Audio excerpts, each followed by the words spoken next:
Baakiyalakshmi சீரியலோட episode பார்க்கலாம் வாங்க. இங்கே பாக்யா வந்து சமையல் கட்டில் எப்போதும் போல் நிற்கிறாங்க, நின்றுக்கிட்டு சமைச்சிக்கிட்டு இருக்காங்க. அப்போ பாட்டிக்கு வந்து காஃபி கொடுக்குறாங்க. குடிச்சிட்டு பாட்டி உட்காந்துருக்கு. இங்கே வந்து ராதிகா என்ன பண்ணுறாங்க, எப்போ தான் உங்கள் அம்மாட்ட சொல்ல போகிறீங்கன்னு சொல்லிட்டு கோபியை திட்டிக்கிட்டு இருக்காங்க. கோபியை நல்ல சத்தம் போடுறாங்க. என்ன எப்போ பார்த்தாலும் இன்றைக்கி சொல்கிறேன் நாளைக்கு சொல்கிறேன்னு சொல்கிறீங்க, உங்கள் அம்மா கிட்ட இந்த செய்தியை சொல்லிடுங்க, இதெல்லாம் மறைக்க முடியாது. அதுக்கப்புறம் அவங்க வந்து அவங்களா தெரிஞ்சுக்கிட்டாங்கன்னா நமக்கு தான் வெக்கம், ஏன் மறைச்ச அப்படின்னு உங்களை தான் கேட்பாங்க அப்படின்னு சொல்லிட்டு ராதிகா சொல்கிறாங்க. அதுக்கு சரி சரி பேபி நான் சொல்லிடுறேன் பேபி அப்படின்னு சொல்லிட்டு கீழே இறங்கி வர்றாரு கோபி. அப்போ வந்து இவங்க வந்து காஃபி குடிச்சிட்டு உட்காந்துருக்கும்போது அங்கே வந்து செல்வியும் பாக்கியாவும் வந்து சமைச்சிக்கிட்டு இருக்காங்க. ஓ, இது வந்து மேடத்தோட அல்ல கை நிற்கிதா அப்படின்னு நினச்சிக்கிட்டு இப்போ எப்படி சொல்கிறது நம்ம அப்படின்னு நினைக்கிறாரு. மம்மி உங்ககிட்ட ஒரு முக்கியமான விஷயம் பேசணும், கொஞ்சம் ஹாலுக்கு வர முடியுமா மம்மி அப்படின்னு கேட்குறாரு. ஏப்பா எதாக இருந்தாலும் இங்கேயே சொல்லு அப்படிங்கும்போது, இங்கே நிறைய கூட்டமாக இருக்காங்க, அதனால் உங்ககிட்ட பேச முடியாது, உங்ககிட்ட நான் தனியாக பேசணும். இங்கே என்ன பாக்கியாவும் செல்வியும் தானே இருக்கிறாங்க, என்ன ரகசியம் பேச போகிற நீ அப்படின்னு கேட்குறாங்க. உங்ககிட்ட ஒரு முக்கியமான விஷயம் பேசணுமா, கொஞ்சம் வரீங்களா ஹாலுக்கு அப்படின்னு கேட்குறாரு.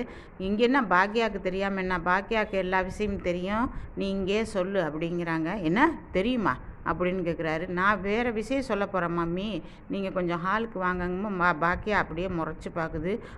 முறைச்சி பார்க்குறாளே, இவளை வச்சுக்கிட்டு நம்ம எப்படி சொல்கிறது, நம்ம வந்து எப்படி பேசுகிறது அப்படின்னு சொல்லிட்டு, மம்மி இங்கே வர முடியுமா வர முடியாதாங்கிறதுக்கு, வர இப்போ எந்திரிக்க முடியலைப்பா, நான் இப்போ தான் வந்து உட்கார்ந்தேன், நான் எந்திரிக்கிறதுக்கு எப்படியும் ஒரு 10-20 நிமிஷம் ஆகும், நான் எந்திரிச்சு வந்துட்டு உனக்கு சொல்கிறேன், நீ கீழே இறங்கி வா அப்படிங்கும்போது சரின்னு சொல்லிட்டு அங்கே போகிறாரு. அங்கே போனால் ராதிகா அப்படியே கோவமாக நிற்கிறாங்க.